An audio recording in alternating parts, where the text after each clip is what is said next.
कि जो शख्सियत कल्याण सिंह जी कालवी और लोकेंद्र सिंह जी कालवी, इन लोगों ने उस समय जब स्वर्गीय कल्याण सिंह जी कालवी जब लोकतंत्र आकार ले रहा था, स्वतंत्र पार्टी से लेकर जनता पार्टी और जनता पार्टी से लेकर जनता दल तक हमारा नेतृत्व किया।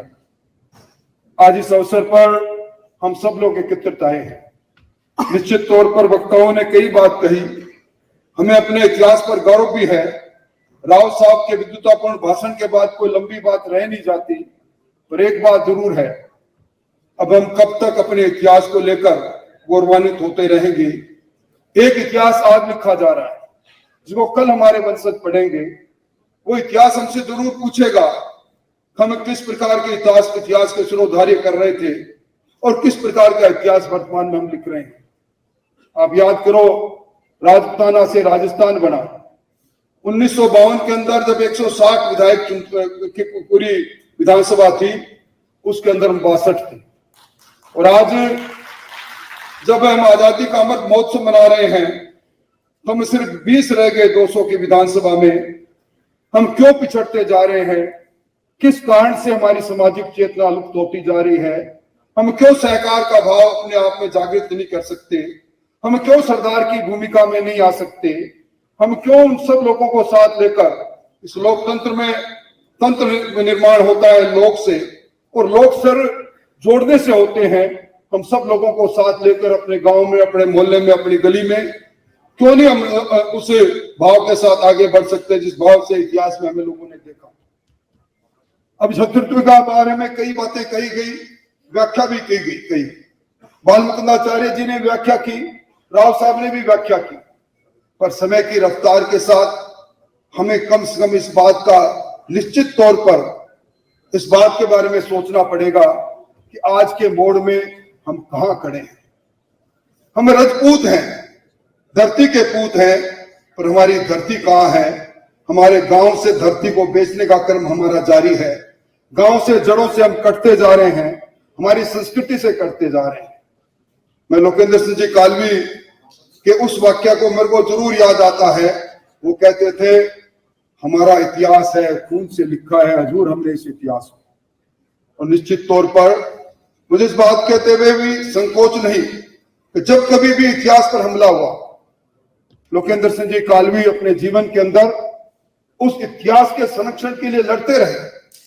अकबर जोधा के अंदर बड़ी फिल्म थी, पद्मिनी के चरित्र को जिस प्रकार दर्शाया गया था, यहां बहुत से लोग साक्षी रहे। धधकते जौहर में जिस पद्मिनी ने अपना सर्वस्व इस राष्ट्र के लिए समर्पित किया, विकृत रूप से जो दर्शाया गया, लोकेंद्र सिंह जी कालवी खड़े हो गए, पूरी फिल्म की स्क्रिप्ट बदलनी पड़ी। ये ऐसे लोकेंद्र सिंह जी कालवी थे। इस अवसर पर मैं एक लंबी बात नहीं कहते हुए एक बात जरूर कहूंगा कि लोकेंद्र सिंह जी कालवी ने करणी सेना इसलिए बनाई थी कि जब कभी भी अन्याय हो, अत्याचार हो, जब कभी भी हमारे समाज में किसी भी समाज के लिए मदद की आवश्यकता हो, करणी सैनिक खड़े हो जाए। पर आज उसका रूपांतर रूप हम देख रहे हैं। इस मौके पर यहाँ प्रताप सिंह जी विराजे हैं, मैं जरूर कहूंगा कि उस जिस उद्देश्य के साथ उन्होंने उस सेना का गठन किया था, हम कहीं न कहीं उस उद्देश्य से दाएं बाएं नहीं हो जाए, हम भटक नहीं जाएं। और अब मुझसे पहले अभी मलंगा साहब ने कई तरह की बातें कही, परंतु मैं तो एक बात जरूर कहूंगा। अंग्रेजी में एक कहावत है, rolling stone places nowhere. जहां कहीं भी हो, मजबूती से बैठे रहें। जिस किसी दल के साथ हो, जिस किसी पार्टी के साथ हो, जिस किसी इंसान के साथ हो, अगर हम आयाराम गयाराम की भूमिका में रहेंगे, हमारा एक ये चरित्र नहीं है। हमारा चरित्र के अंदर जिस बात को लेकर हमें लोग याद करते हैं, कितने राजा महाराजा हुए, महाराणा प्रताप को याद क्यों करते हैं? उन्होंने धरती के सम्मान की लड़ाई लड़ी, और धरती के सम्मान की लड़ाई लड़ने के लिए उन्होंने भील समाज जैसे छोटे समाज को संगठित करके मुगलिया सल्तनत को ललकारने का काम किया। क्या हमारे में आज के युग में वो शक्ति नहीं? हम लोगों को संगठित करके उस पर आगे बढ़े।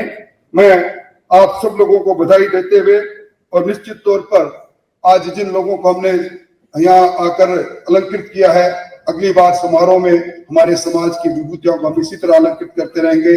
आनंद मोहन जी, आपका आना बड़ा अच्छा है। हम सब लोग तो उप मुख्यमंत्री जी सहित मंच पर जो लोग बैठे हैं मिलते रहते हैं, बात होती रहती है। आप सुदूर बिहार से चलकर पधारे, इस अवसर पर पधारे और एक युग पुरुष की जयंती पर पधारे। और जिस तरह मैंने पहले कहा, कालवी साहब लोकेंद्र सिंह जी कालवी कभी कंगूरा नहीं बने, उस नींव पर के पत्थर के रूप में काम करते रहे जिस नींव पर हमारे जैसी कई अटालिकाएं खड़ी हो गई। आप सब लोगों का धन्यवाद देते हुए प्रताप जी ने अच्छा कार्यक्रम रखा, उनको धन्यवाद।